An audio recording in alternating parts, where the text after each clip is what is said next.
I appreciate the time. I will tell you that I love the rules. I'm a geek when it comes to the rules. So sitting here through the previous panel, the last half of the first panel, and listening to Mr. Larson has been exciting. I think that's a wonderful idea he's come up with. It is a part of my stump speech now, that the greatest threat to the Republic right now is the Senate cloture rule related to filibusters, and that they ought to go back to the historical rule and not the modern rule, that that's a problem. Until today, I didn't know there was a way that we could solve that.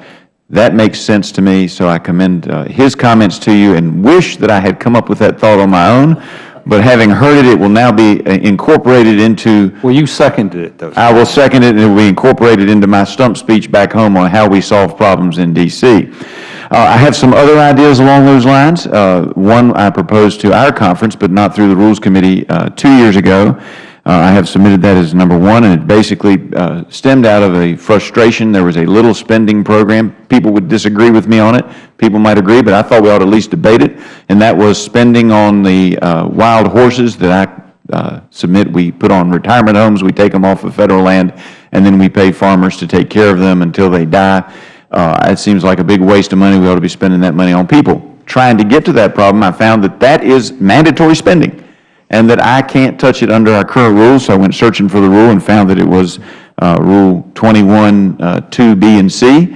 I have proposed that we allow, at least on the floor, that the body as a whole be able to adopt a change in that spending. Now, my rule that I proposed is wide open.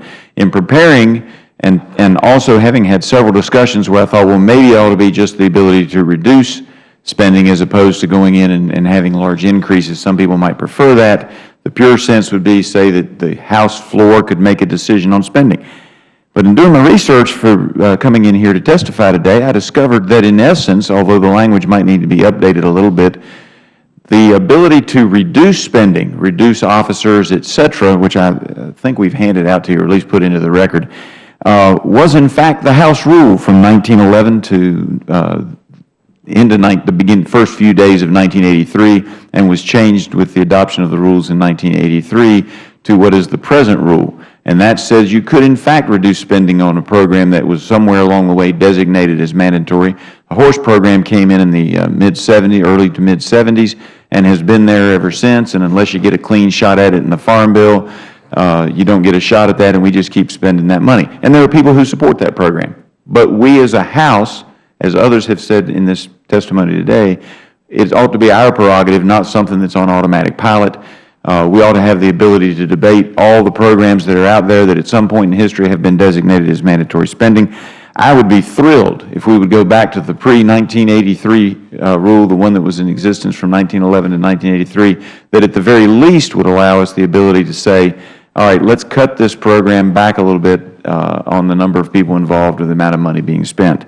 My second amendment that I would submit to you all deals with another issue that came up in our conference, and that was at one point we were debating an amendment to a bill that was considered mandatory as well, and they said, oh, you can't change that. And I said, well, how about changing the rules? They said, well, you only get a shot at that once every 2 years for the main body of the rules. Now, as Mr. Webster has previously pointed out, we change the rules every day in a motion that comes from this committee. I again think that the full House ought to be empowered with that, and my second proposal would be that we allow a rules change as a priority rule by a member on the floor. While the minority may work mischief with that rule, and I recognize that, the power of the majority is to be able to work its will with its majority. And so I don't know that the majority, whether it be Democrat majority or Republican majority, should fear if there's something that we're halfway through a term we find we need to deal with.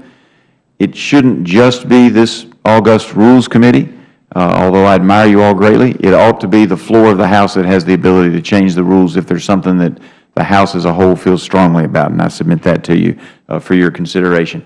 And last but not least, not mine, but also piggybacking off testimony I've heard here today, I have an eastern district, but it takes about 6.5 hours if you stay in the district to drive from one end of my district to the other through a lot of different mountains and on a lot of different roads. It probably is 7 hours if I actually stayed in the district. I have to cross over either into West Virginia, Tennessee, or Bob Goodlat's district to get to a lot of my district because of the way the mountains flow. If I could fly within my district, that would be great. It's not just the corporate people. I have a good friend who's a retired state trooper who, in order to keep his license current to fly, and he has a timeshare in an airplane, has offered any number of times to fly me, and I have to turn him down. And I'm reminded a couple of years ago of a situation where I was very frustrated. Sometimes it's just inconvenient, but this was very frustrating. 9/11 fell on a Sunday, so everybody put their programs in for 9/11 between 2 and about 5:30 or 6. So I drove down early, made the beginning of one, left right after I spoke, and then drove to another one. Didn't get across the whole district, but got across a piece of the district, made the end of another one, and those were the only two of probably a half dozen or more major celebrations honoring the dead or commemorative programs honoring those who died on 9/11, and I wasn't able to be with my constituents. And my district is not unique in size by any stretch of the imagination. It may be unique in the distribution of population. My largest of 29 political subdivisions has 13% of the population. So being able to get there is important because it's not centered with, you know, a big mass of land in one big city or two big cities. It's spread out all across the district. And with that, Mr. Chairman, I yield back. Thank you. Thank you for your testimony. Mr. Cicilline is recognized. Thank you, Mr. Chairman.